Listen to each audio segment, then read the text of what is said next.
Now, here's Chief Meteorologist Tony Petrarca with your live Pinpoint Doppler 12 Futurecast. Well, some of the latest information I've been looking at here in the Weather Center still suggests a significant coastal storm forming by midweek. A slow mover will bring a variety of weather to our area. In the meantime, Doppler radar is quiet. We've had a couple of flurries here and there under mainly cloudy skies. Won't spend too much time on this as things are tranquil for now. As we take a look at pictures in Providence under partly to mostly cloudy skies, temperatures in the low and mid 30s. New Bedford at 35 right now. Newport coming in at 32. Bit of a wind chill, feels more like 22 when you tack in that northwest breeze at 15. So chilly outside, but essentially dry as well. As we take a look at weather headlines, and again, coastal storm likely doesn't necessarily mean that an all-out snowstorm is on the way. In fact, there'll be quite a bit of rain and wind with this storm. And as far as any wet or potentially accumulating snow, it would be for a limited area, not for the entire area. We'll show you that in just a second. With a strong wind and some high tides, the potential for coastal flooding midweek as well. Again, more on that storm in just a second. Low 30s, low and mid 30s in most spots right now. We may drop a degree or two, and that'll be our low temperature for the night. Had a very weak weather system drop down from northern New England this evening with some extra clouds and a couple of flurries. Nothing more than that. Should get another dry day coming up for tomorrow. Futurecast shows this well as we start off. Well, it just went by. Okay.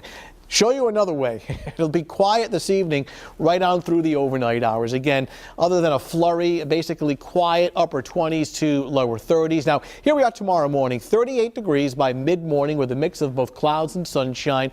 Overall, not too bad. And then during the afternoon, some extra clouds.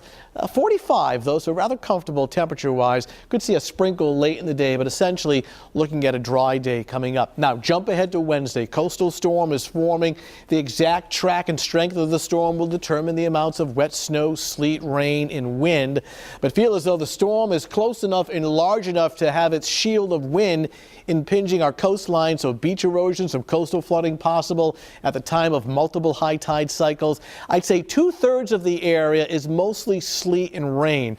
However, the best chance for any accumulating snow, that this is an early call, would be confined to our northwest suburbs only, north and west of the Providence area. Elsewhere, it would be a cold rain, sleet, and some wind. So not bad for tomorrow. Now, the storm arrives on Wednesday. Actually, the first precipitation starts in the afternoon, late in the day. Some strong coastal wind, some wet snow, but also quite a bit of rain. In fact, it wouldn't surprise me if we actually squeak out a couple of inches of some rain. Coastal impacts will be significant. Watching the high tides for possible coastal flooding, beach erosion, along with gale force winds. Even into Friday, some of the precipitation extending into the morning hours. Hold on, we jumped ahead. Get my 7-day forecast back. That's the Doppler radar. We've seen that. We know it's kind of quiet, but obviously I want to show you the 7-day outlook here. And you can see that things really don't improve until the weekend. So I guess good timing there. Partly sunny both Saturday and Sunday with temperatures in the mid 40s. Bottom line, dry day tomorrow, then going downhill big time